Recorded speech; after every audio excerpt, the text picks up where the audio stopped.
زندگی ایک کتاب ہے جس کی لکھاری خود اللہ تعالیٰ ہے۔ اگرچہ اللہ تعالیٰ نے ہماری زندگی کی کتاب مکمل لکھ دی ہے، مگر ہمیں دعائیں مانگنے کا اختیار دیا ہے۔ دعا کی خوبصورتی ہی یہی ہے کہ ان میں اتنی طاقت ہوتی ہے اور یہ اللہ کو اتنی پیاری ہوتی ہیں کہ اگر کسی صفحے پر نہ لکھا ہے تو اسے کن میں بدل سکتی ہیں۔ اسی لیے دعائیں اتنے دل سے مانگو کہ یہ اللہ تعالیٰ کو جنت دینے پر راضی کر لیں۔ لوگوں کے لیے باتیں کرنا کتنا آسان ہوتا ہے۔ پریشان نہ ہو، خوش رہا کرو، اعتماد پیدا کرو، گلا ملا کر رویا نہ کرو، غصہ نہ کیا کرو، نظر انداز کرنا سیکھو، ہمت اور حوصلہ پیدا کرو۔ آپ کو کیسے بتائیں کہ آسان نہیں ہوتا، بہت مشکل ہوتا ہے جب ہم وہ سب کہنا چاہتے ہیں جو ہم دل میں چھپا کر رکھنے کی عادی ہوتے ہیں لیکن کہہ نہیں پاتے، غلط سمجھے جانے کے ڈر سے، کیونکہ کچھ ٹرمپس مجبور کر دیتے ہیں اور ہم اپنے دل کے چاروں طرف میں ایک دیوار کھڑی کر لیتے ہیں۔ ہم خود ہی لوگوں کو اپنے آپ سے دور کر دیتے ہیں۔ شاید آپ کو سمجھ نہ آئے، کیونکہ جب تک خود پر نہ گزرے تب تک دوسرے کا دکھ سمجھنا ناممکن ہے۔ ہم انسان کو اللہ تعالیٰ کے پیار کا اندازہ ہی نہیں ہے۔ ہم ایک دن میں کتنے گناہ کرتے ہیں، کچھ جانتے ہوئے اور کچھ انجانے میں۔ ہم کتنی نمازیں قضا کر دیتے ہیں، موبائل کے پیچھے ہم کتنی باقاعدگی سے قرآن پاک پڑھتے ہیں، جھوٹ بولتے ہیں، انسانوں کا دل دکھاتے ہیں، امانت میں خیانت کرتے ہیں۔ بعض اوقات ہم اللہ تعالیٰ کی نافرمانی بھی کر جاتے ہیں، مگر پھر بھی وہ ہم سے بدلہ نہیں لیتا بلکہ معاف کر دیتا ہے۔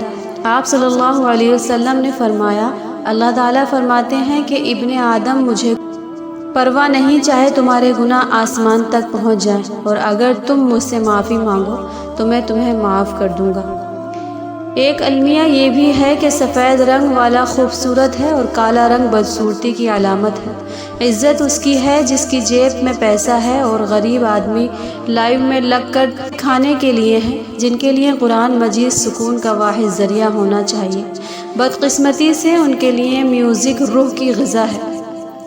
اچھا انسان اپنی غلطی ماننے میں کوئی شرم محسوس نہیں کرتا اور احساس ہونے کے بعد معافی مانگنے پر دیر نہیں لگاتا، جبکہ برا انسان اپنی غلطی کا قصور اور بھی دوسرے کو ٹھہراتا ہے۔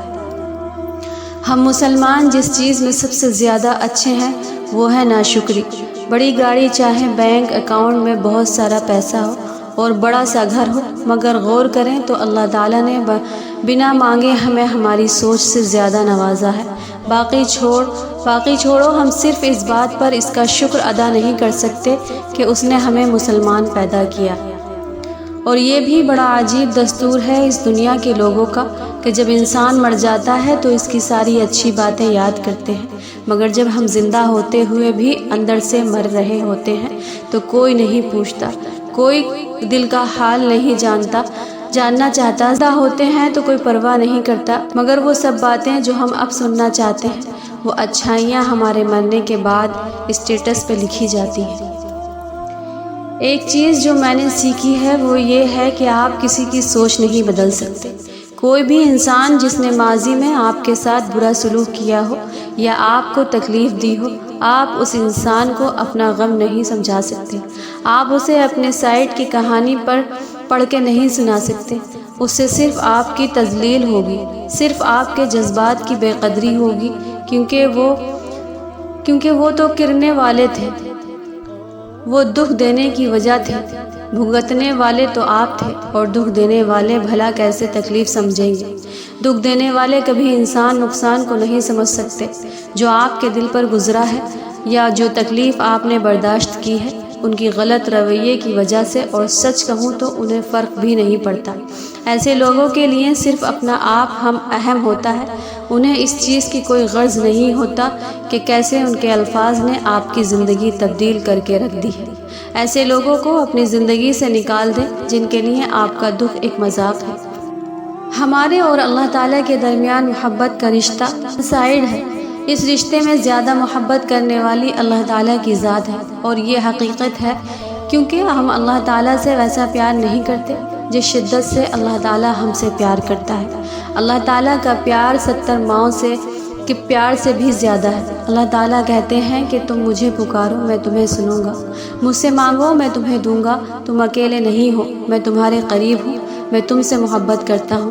جبکہ ہمارا اللہ تعالیٰ پر توکل کمزور ہے، ہم اپنی روزمرہ کی زندگی میں اکثر اللہ تعالیٰ کو بھول جاتے ہیں۔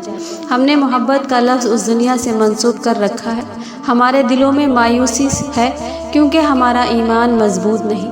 دکھ ہو تو پہلے ہم اپنے دل کا بوجھ ہلکا کرنے اپنے دوستوں کے پاس جاتے ہیں، بعد میں اللہ تعالیٰ کے پاس۔ تہجد میں اللہ تعالیٰ ہمارا انتظار کرتا ہے کہ میرا بندہ مجھ سے ملنے آئے گا، مگر اللہ سے ملاقات کے بجائے ہمارے لیے ہماری نیند زیادہ پتہ ہے ہمیں ایسا کیوں لگتا ہے کہ لوگوں میں اور دنیا میں سکون ہے؟ کیونکہ ہم نے خود کو انہی چیزوں میں سکون ڈھونڈنے کی عادت ڈال لی ہے، حالانکہ یہ کتنا عارضی سا سکون ہے جو ہمیں اس دنیا اور اس دنیا میں رہنے والوں سے ملتا ہے۔ پھر بھی ہم اسی سکون کی فوقیت دیتے ہیں کیونکہ ہم وہ لوگ ہیں جو آسانی ڈھونڈتے ہیں، پھر بھلے اس آسانی میں ہمارا کتنا بڑا نقصان ہی کیوں نہ ہو۔ ہم نے خود کو کبھی نمازوں میں، قرآن میں اور اللہ کے ذکر میں سکون تلاشنے کی عادت ہی نہیں ڈالی، اسی لیے ہمیں ان میں سکون ملتا ہی نہیں ہے۔ کہا کرتے ہیں کہ ان تین چیزوں میں اپنی خوشی تلاش کرو، نماز، قرآن، ذکر الہی۔ اگر ان تین چیزوں میں آپ کی خوشی ملتی ہے تو ٹھیک ہے، لیکن اگر ان میں آپ کو خوشی محسوس نہیں ہوتی ہے تو اس کا مطلب یہ ہے کہ آپ پر اللہ کی محبت اور اللہ کے رحم کا دروازہ بند ہے۔ ایسی صورت میں اس دروازے کے بند ہونے کی وجہ تلاش کریں، اور اس کی وجہ کیسے ملے گی؟ اپنے اندر جھانکنے سے، اپنا محاسبہ کرنے سے۔ خود سے پوچھیں کہ اس کی وجہ کہیں کوئی ایسی چیز تو نہیں جو اللہ کو ناپسند ہو لیکن وہ میرے اندر موجود ہو، یا جو میں اپنے عمل سے کرتا ہوں۔ اللہ کا رحم یہی ہے، اللہ کی محبت کا دروازہ بھی یہی ہے۔ تو پھر سوچیں کہ ایسا کیا ہے جو اس دروازے اور آپ کے درمیان رکاوٹ بن کر کھڑا ہے۔ دنیا سے ملنے والا ہر سکون عارضی ہے، بس اللہ کی یاد سے ملنے والا سکون دائمی ہے۔ اللہ کتنا طاقتور ہے، وہ کیا نہیں کر سکتا؟ وہ کس قدر مہربان ہے، کیا نہیں کر سکتا؟ انسان کو انسان رکھنا اسے آتا ہے، کبھی غضب سے، کبھی احسان سے۔ وہ اپنے دائرے میں ہی رکھتا ہے۔ کچھ لوگوں کو اللہ وہ دے دیتا ہے جو وہ اپنے لیے پسند کرتے ہیں، اور کچھ کو وہ دے دیتا ہے جو وہ ان کے لیے پسند کرتا ہے، اور دوسری قسم کے لوگ بڑے ہی فائدے میں ہیں۔ اللہ تعالیٰ ہم سے زیادہ ہمیں جانتا ہے۔ یہ جو چیزیں ہمیں ڈراتی ہیں یا جو چیزیں اندر سے ہمیں کھائے جا رہی ہیں، ہمیں پہلے اللہ تعالیٰ سے مدد مانگنی ہے۔ بعض اوقات ہم خود اپنے لیے تکلیفیں بھاگ دوڑ کر اکٹھی کرتے ہیں، ان پر بار بار سوال اٹھاتے ہیں، انہیں کریدتے ہیں، ان پر آنسو بہانے کے مواقع تلاش کرتے ہیں، لیکن انہیں ترک کر دینے کے طریقوں پر غور نہیں کرتے۔ ہم سب سے زیادہ ظالم خود اپنے لیے ہوتے ہیں۔